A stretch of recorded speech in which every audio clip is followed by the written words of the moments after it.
बिस्मिल्लाहिर्रहमानिर्रहीम। Medina educational system के viewers को खुश आमदीद। मदीना एजुकेशनल सिस्टम आपके लिए लाया है मैट्रिक और एफएससी के तमाम वीडियो लेक्चर्स। अगर आप हमारे चैनल पर नए हैं तो हमारे चैनल को सब्सक्राइब कर लें और बेल आइकन को प्रेस कर लें ताकि हर नई आने वाली वीडियो आप तक बर वक्त पहुँच सके। और अगर आप अपनी अकेडमी या स्कूल के लिए बेहतरीन टेस्ट सिस्टम हासिल करना चाहते हैं तो आप हमसे रब्ता कर सकते हैं। रब्ता के लिए व्हाट्सएप नंबर और ईमेल स्क्रीन पर मौजूद है। आज हम जो टॉपिक डिस्कस करने वाले हैं वो FSc part 1 chemistry chapter number 2 है। हमने ये सीरीज़ शुरू की है जिसमें हम एमडी कैट, ई कैट और बोर्ड एग्ज़ाम में आने वाले मोस्ट इम्पॉर्टेंट एमसीक्यूज़ डिस्कस करते हैं। एमसीक्यूज़ डिस्कस करने से पहले हम चैप्टर को थोड़ा सा रिवाइज करेंगे। ये चैप्टर के मेन टॉपिक्स हैं जिनमें सबसे पहले फिल्ट्रेशन है। फिल्ट्रेशन क्या होता है? सबसे पहले आप एक्सपेरिमेंटल टेक्निक्स इन केमिस्ट्री समझें कि हम कौन कौन सी टेक्निक्स को केमिस्ट्री में इस्तेमाल करते हैं। देखें, जब भी आप एक्सपेरिमेंटल टेक्निक्स की बात करेंगे तो बेसिकली आप एनालिटिकल केमिस्ट्री को डिस्कस कर रहे हैं। एनालिटिकल केमिस्ट्री की वो ब्रांच है जिसमें हम किसी भी सैंपल के सबसे पहले तो कंपोनेंट्स को आइडेंटिफाई करते हैं कि ये कंपाउंड किस किस एलिमेंट से मिलकर बना है। सेकंड पर हम उन कंपोनेंट्स की क्वांटिटी को मेजर करते हैं। तो अगर आप इन शॉर्ट कहें तो एनालिटिकल केमिस्ट्री में की वो ब्रांच है जिसमें हम qualitative as well as quantitative analysis को डिस्कस करते हैं। अब इसमें सबसे पहली जो तकनीक है दैट इज फिल्ट्रेशन। फिल्ट्रेशन क्या है? सिंपल ये है कि आप चाय को हम फिल्टर करते हैं, इसके अलावा और भी बहुत से ऐसे जो घरेलू हमारे प्रोसेसेस हैं जिनमें हम फिल्ट्रेशन को इस्तेमाल करते हैं। फिल्ट्रेशन बेसिकली इनसॉल्युबल पार्टिकल्स को आप किसी भी सॉल्यूशन से सेपरेट करते हैं, यानी कि ऐसे ज़रात जिसमें मिट्टी हो सकती है, कंकर वगैरह हो सकते हैं, कोई भी इनसॉल्युबल इम्प्योरिटी जो किसी सॉल्यूशन से आप सेपरेट करना चाह रहे हैं उसके लिए आप फिल्ट्रेशन इस्तेमाल करते हैं।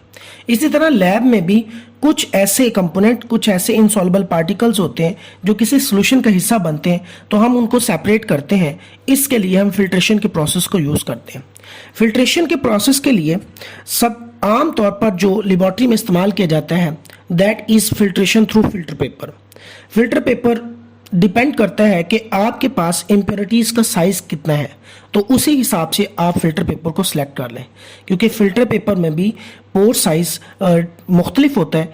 आप अपने इनसॉल्युबल पार्टिकल्स के साइज़ के हिसाब से पोर साइज़ जो है फिल्टर पेपर का सिलेक्ट कर सकते हैं। तो फिल्टर पेपर की सबसे इम्पॉर्टेंट उसकी फोल्डिंग है। फोल्डिंग आम तौर पर बड़ी आसान है और इसमें हम इसको 2 फोल्ड करते हैं, फर्स्ट डायमीटर के और सेकंड फोल्ड जो है हम इस तरह करते हैं कि हमारे पास एजेस जो हैं वो मैच ना करें। तो इसके बाद एक फ्लोटेड फिल्टर पेपर भी इसकी टाइप होती है जिसमें हम फैन लाइक अरेंजमेंट करते हैं। इसके अलावा कुछ क्रूसिबल्स को हम यूज़ करते हैं जिसमें गूज क्रूसिबल है, सेंटर्ड ग्लास क्रूसिबल है। तो ये डिफरेंट टाइप्स हैं जो फिल्ट्रेशन में हम as a filter media use करते हैं। नेक्स्ट टॉपिक हमारे पास क्रिस्टलाइजेशन है। क्रिस्टलाइजेशन में अब क्या है कि पहला फिल्ट्रेशन में जस्ट इनसॉल्युबल इम्प्योरिटीज़ थी। इसमें क्या है, हमारे पास सॉल्युबल इम्प्योरिटीज। किसी भी सॉल्यूशन में कुछ सॉल्युबल इम्प्योरिटीज होती हैं जो हमारे सॉल्यूशन का हिस्सा नहीं होती या हम नहीं चाहते कि वो हमारे सॉल्यूशन का हिस्सा रहें, तो उसके लिए हम क्रिस्टलाइजेशन का प्रोसेस इस्तेमाल करते हैं। इसमें हम ये करते हैं कि जो प्योर सब्सटेंस होता है उसको हम क्रिस्टलाइज कर लेते हैं और जो इम्प्योरिटीज़ होती हैं वो मदर लीकर में, यानी जो हमारे पास सॉल्यूशन होता है उसमें वो बच जाती हैं। फिल्टर क्रिस्टलाइजेशन प्रोसेस के लिए जो मेन स्टेप्स हैं उनमें सबसे पहला स्टेप चॉइस ऑफ सॉल्वेंट है। चॉइस ऑफ सॉल्वेंट कि आपने जिस भी क्रिस्टल में से इम्प्योरिटीज़ को सेपरेट करना है, आप उसके लिए ऐसा सॉल्वेंट यूज़ करें जो सॉल्वेंट उस सब्सटेंस को अपने रूम टेम्परेचर पर मिनिमम, बॉइलिंग पॉइंट पर मैक्सिमम सॉल्व करें। ऐसा सॉल्वेंट जो इजीली अवेलेबल हो और वो केमिकली रिएक्ट ना करे, और बहुत सी इसकी कैरेक्टरिस्टिक्स हैं जो चॉइस ऑफ सॉल्वेंट में आप मद्देनज़र रखेंगे। और ये एक इम्पॉर्टेंट शॉर्ट क्वेश्चन भी है, choice of solvent for crystallisation. Second step, जब आप सॉल्वेंट को चॉइस कर लें उसके बाद आप एक सैचुरेटेड सोल्यूशन बनाएं, तो second step preparation of saturated solution है। थर्ड वन इज फिल्ट्रेशन, आप फिर उसकी फिल्ट्रेशन करें। फिल्ट्रेशन में जो खास बात आपने ध्यान में रखनी है वो ये है कि आपने जब सैचुरेटेड सोल्यूशन बनाया है और उसको फिल्टर करते वक्त अगर आप उसमें टाइम ज़्यादा लगाएंगे तो वो सोल्यूशन ठंडा होना शुरू हो जाएगा और कूलिंग की वजह से वहाँ पर क्रिस्टल बनना शुरू हो सकती है, जिसको हम कहते हैं प्री मैच्योर क्रिस्टलाइजेशन। उससे बचने के लिए हम आम तौर पर वाटर बाथ को यूज़ करते हैं। नेक्स्ट कूलिंग है। कूलिंग भी बड़ी इंपॉर्टेंट है कि कूलिंग इतनी स्लो नहीं होनी चाहिए कि आपकी क्रिस्टल्स बिगर साइज के बने और उन बिगर साइज में इम्प्योरिटीज़ के शामिल होने के ज़्यादा चांसेस है, और इतनी फास्ट भी नहीं कि आपके पास क्रिस्टल्स ही गुड क्वालिटी की ना बने। तो इसके लिए मॉडरेट आप क्या करें, टेम्परेचर मॉडरेट वे इस्तेमाल करें उसको कूलिंग के। नेक्स्ट है कलेक्टिंग ऑफ क्रिस्टल, कि आपने उसके बाद कूलिंग के बाद जो क्रिस्टल्स बनी है उनको कलेक्ट करना है फिल्ट्रेशन के थ्रू। और इसमें भी जो है वो एक बड़ी अहम बात है कि आप जो है सक्शन ऑपरेटर्स को यूज़ कर लें ताकि फिल्ट्रेशन जल्दी हो जाए और आप क्रिस्टल्स को कलेक्ट कर सकें। और नेक्स्ट इंपॉर्टेंट स्टेप ड्राइंग है। ड्राइंग ऑफ क्रिस्टल जो है ये भी एक इम्पॉर्टेंट स्टेप है, और इसमें हम क्या करते हैं, क्रिस्टल को ड्राई करते हैं। फिल्टर पेपर में एक तो तरीका है कि आप फिल्टर पेपर में क्रिस्टल्स को रख के प्रेस करें ताकि फिल्टर पेपर उन क्रिस्टल्स में मौजूद जो भी लिक्विड है उसको एब्जॉर्ब कर लें। लेकिन इससे एक तो फाइबर्स जो हैं फिल्टर पेपर के वो क्रिस्टल्स के साथ अटैच होने के चांसेस हैं, और दूसरी बात जो है वो ये है कि क्रिस्टल्स के क्रश होने के चांसेस हैं। तो इस वजह से हम ओवन को भी नहीं यूज़ कर सकते हैं। उसकी वजह यह है कि वो सब्सटेंसेस जिनका वोलेटिलिटी बॉइलिंग पॉइंट तो उनका मेल्टिंग पॉइंट 100 से कम है तो वो ओवन में मेल्ट कर सकते हैं। नेक्स्ट लास्ट स्टेप है, ये बाज़ औक़ात होता भी है और बाज़ नहीं भी होता, तो वो है डीकलराइजिंग। बाज़ औक़ात क्रिस्टलाइजेशन के प्रोसेस में कलर्ड सब्सटेंसेस की वजह से, कुछ इम्प्योरिटीज़ की वजह से क्रिस्टल्स कलर्ड आ जाती हैं। तो उसके लिए आप क्या करें, क्रिस्टल को दोबारा उसका सोल्यूशन बनाएं। सोल्यूशन को चारकोल के साथ आप उसको हीट अप करें, गर्म करें। वो चारकोल उन सारे कलर इम्प्योरिटीज़ को एब्जॉर्ब कर लेगा और बाकी प्रोसेसेस वही हैं, और ताकि आपके पास गुड क्वालिटी क्रिस्टल्स आ जाएं। नेक्स्ट जो हमारे पास टॉपिक है दैट इज सब्लिमेशन। सब्लिमेशन क्या है? सब्लिमेशन प्योरिफिकेशन एक प्रोसेस है जिसमें एक ऐसा सॉलिड जो वोलेटाइल हो और उसका मेल्टिंग पॉइंट कम हो, तो वो क्या करते हैं, उसको हीट अप करते हैं और वो डायरेक्ट सॉलिड फेज से गैशियस फेज में चला जाता है। तो ये एक सब्लिमेशन जो है ये एक प्योरिफिकेशन प्रोसेस है। इसके लिए आमतौर पर हम आयोडीन, फिनोल्फ्थालीन वगैरह ऐसे जो हैं हमारे पास कंपाउंड्स जिनमें इम्प्योरिटीज़ आ जाएं तो उनको प्योरीफाई करने के लिए इस्तेमाल करते हैं। Next one is solvent extraction. तो सॉल्वेंट एक्सट्रैक्शन ऐसा प्रोसेस है जिसमें हम ऑर्गेनिक जो लिक्विड है उसको हम वाटर से अलग करते हैं। उसमें भी हम क्या करते हैं कि एक और ऑर्गेनिक लिक्विड को लेते हैं, ऐसा सॉल्वेंट लेते हैं जिसमें ऑर्गेनिक कंपाउंड तो ज़्यादा सॉल्युबल है लेकिन जो दूसरा लिक्विड है वो सॉल्युबल नहीं है, और उसको हम प्रॉपरली शेक करते हैं और कुछ देर के लिए रोकते हैं। सारा ऑर्गेनिक मटेरियल हमारे एडेड सोल्यूशन में चला जाता है, सॉल्वेंट में चला जाता है, और फिर हम उनको अलग अलग कर लेते हैं। वाटर एवेपोरेट कर जाता है और जो हमारे पास एडेड सॉल्वेंट होता है वो भी वोलेटाइल होता है, ईजिली रूम टेम्परेचर पर वो भी सेपरेट आउट हो जाता है, और एंड पे हमारे पास क्या आ जाता है, प्योर कंपाउंड आ जाता है। तो ये सॉल्वेंट एक्सट्रैक्शन है। इसमें जो इंपॉर्टेंट शॉर्ट क्वेश्चन है वो ये है कि रिपीटेड एक्सट्रैक्शन आप यूज़ क्यों करते हैं। तो उसकी रीज़न जो है वो डिस्ट्रीब्यूशन लॉ है, और वो ये कहता है कि solute distribute itself between two immiscible liquids in a constant ratio of concentration irrespective of the amount of solute added.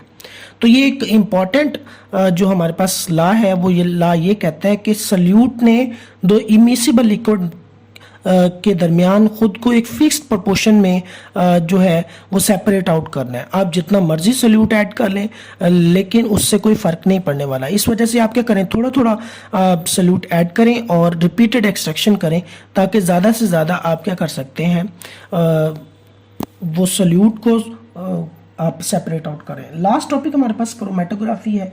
ये मिक्स्ड जो हमारे पास सोल्यूट्स होते हैं और कंपोनेंट्स होते हैं उनको सेपरेट आउट करने के लिए इस्तेमाल होती है। इसमें भी एड्जॉर्प्शन क्रोमेटोग्राफी है, एब्जॉर्प्शन क्रोमेटोग्राफी है। इनमें दो तरह के फेज़ होते हैं, एक स्टेशनरी फेज़ और एक मोबाइल फेज़। अगर क्रोमेटोग्राफी वो तकनीक जिसमें स्टेशनरी फेज़ सॉलिड होता है तो उसको एड्जॉर्प्शन क्रोमेटोग्राफी कहते हैं, और जिसमें स्टेशनरी फेज़ लिक्विड होता है उसको पार्टीशन क्रोमेटोग्राफी कहते हैं। इसके अलावा इसकी तकनीक्स में असेंडिंग होती है, डिसेंडिंग होती है और रेडियल क्रोमेटोग्राफी है।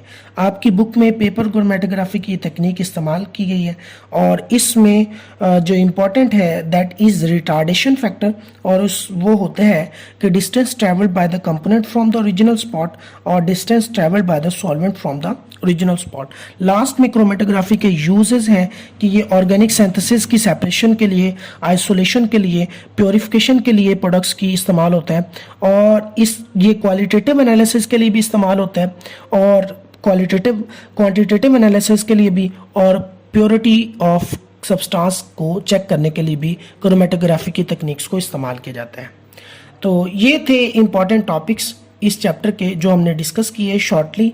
तो अब आते हैं हम एमसीक्यूज़ की तरफ। तो पहला एमसीक्यूज़ है 95% एथानॉल इज कॉल्ड, तो बेस्ट ऑप्शन जो है दैट इज रेक्टिफाइड स्पिरिट। तो रेक्टिफाइड स्पिरिट 95% जो है हमारे पास एथानॉल जो है यानी कि C2H5OH के बराबर है। पेट्रोल, वाइन ये ऑप्शंस नहीं है, तो ए ऑप्शन इसका राइट आंसर है। सेकंड है method of separating component from its solution according to distribution law. तो डिस्ट्रीब्यूशन लॉ जो है वो सॉल्वेंट एक्सट्रैक्शन के लिए इस्तेमाल होता है। सब्लिमेशन आपको पता है, सब्लिमेशन ऐसा प्रोसेस है जिसमें सॉलिड डायरेक्ट किस में चला जाता है, solid to gas. Crystallisation soluble impurities from a solute. Paper chromatography ये मिक्स्ड जो हमारे पास इंक के सॉल्यूशंस हैं या मुख्तलिफ मिक्स सोल्यूट्स हैं उनको सेपरेट आउट करने के लिए इस्तेमाल होता है। थर्ड आपके पास एमसीक्यूज है, इन CCl4 सॉल्वेंट I2 का जो है आयोडीन ये कौन सा कलर शो करता है, red colour, yellow colour, purple colour या ब्लू कलर। तो आप बुक पर इसका थ्योरेटिकल ये है तो पर्पल कलर ये शो करता है। Chromatography was discovered by T.S. Sweat, तो ये 1903 में उसने इसको डिस्कवर किया। The word chromatos mean colour writing. Chromatos का मतलब कलर राइटिंग है। Chromatography is a method use for separation of mixture of liquids, solid from liquid. तो ये तो आपके पास फिल्ट्रेशन हो गया। Mixture of gases, mixture of liquid जो है ये आप इस्तेमाल करते हैं किसमें, ये सेपरेट करता है कौन, chromatography. Chromatography techniques are useful for qualitative analysis, quantitative analysis, determination of the purity. ये तीनों के तीनों यूजेस हैं, तो बेस्ट ऑप्शन हो गया all of these. Next, the method of distillation of a solute between stationary phase and mobile phase is called, solvent extraction नहीं हो सकता, क्रिस्टलाइजेशन। तो क्रोमेटोग्राफी एक ऐसा मेथड है जो किसी भी सोल्यूट को स्टेशनरी और मोबाइल फेज में डिस्ट्रीब्यूट कर देते हैं। Next, in chromatography substances are separated due to their relative affinities. तो वो टू फेज सब्सटेंसेस जो होते हैं वो स्टेशनरी और मोबाइल फेज आपको मैंने ऑलरेडी बताया। The distribution of component of a mixture between two phases is governed by distribution coefficient that is equal to K. तो ये जो K होता है ये हमारे पास होता है concentration of the component in the moving phase and concentration of that component in the stationary phase. तो ये आगे क्वेश्चन आएंगे भी, अगर K की वैल्यू कम हो तो तब जो है वो कहाँ रहेगा, तो अगर K की वैल्यू ज़्यादा हो तो तब कहाँ रहेगा। अगर K की वैल्यू स्मॉल होती है तो वो स्टेशनरी फेज में रहेगा, और अगर K की वैल्यू लार्ज होती है, हाई होती है, तो वो मोबाइल फेज में रहेगा। In chromatography in which the stationary phase is solid, तो ये हमने ऑलरेडी कर लिया है पार्टीशन, और जिसमें लिक्विड होता है ये जिसमें सॉलिड होगा तो इसका बेस्ट ऑप्शन जो है दैट इज एडजॉर्प्शन क्रोमेटोग्राफी, इसका सी ऑप्शन ठीक होगा। Next, silica gel and alumina are used as a stationary phase. A component having high value of K mean distribution coefficient, high value होगी तो वो मोबाइल फेज में होगा, और लो वैल्यू होगी तो फिर क्या होगा, वो stationary phase for low value.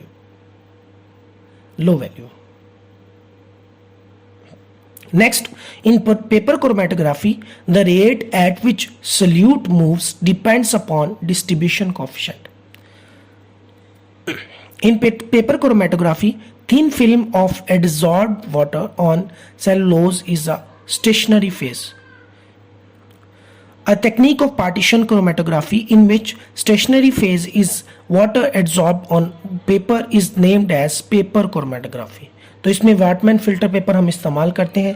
A technique of paper chromatography in which solvent is in the pool at the bottom of the solvent,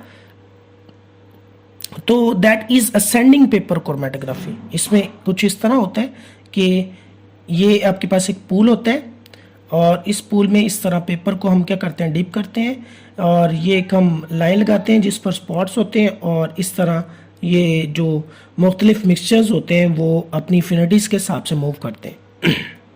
which of the following is not an absorption chromatography technique. तो paper chromatography absorption है, absorption नहीं है।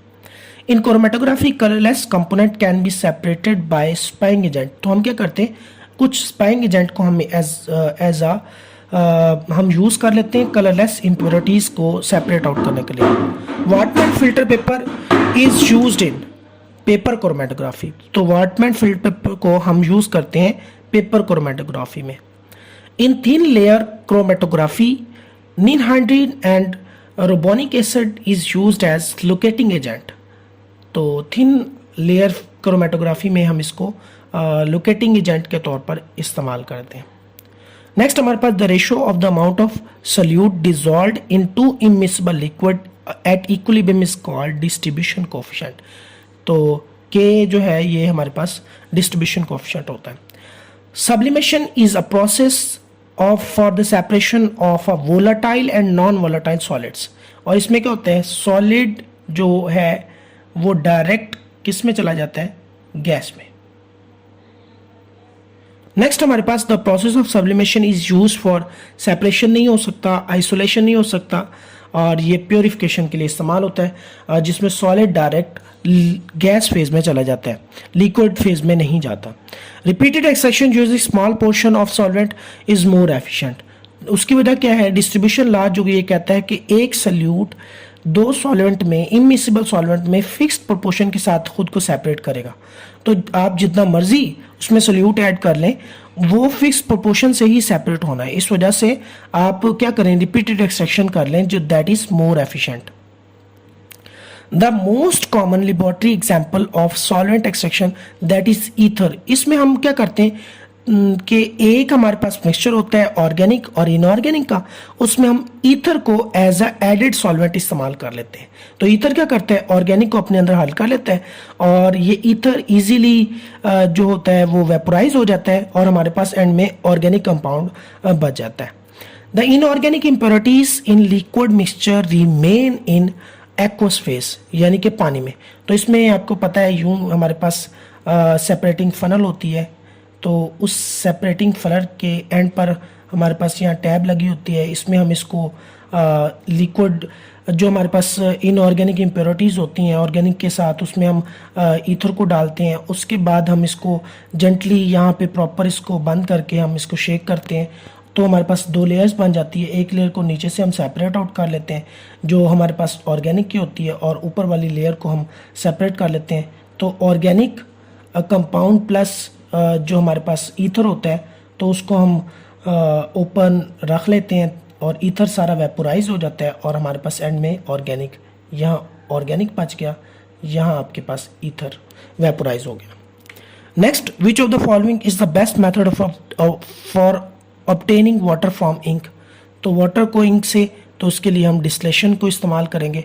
Simple जो है, हम इसमें जो है उसको हीट अप करेंगे तो वाटर वेपोराइज हो जाएगा, एंड में हमारे पास इंक बच जाएगी।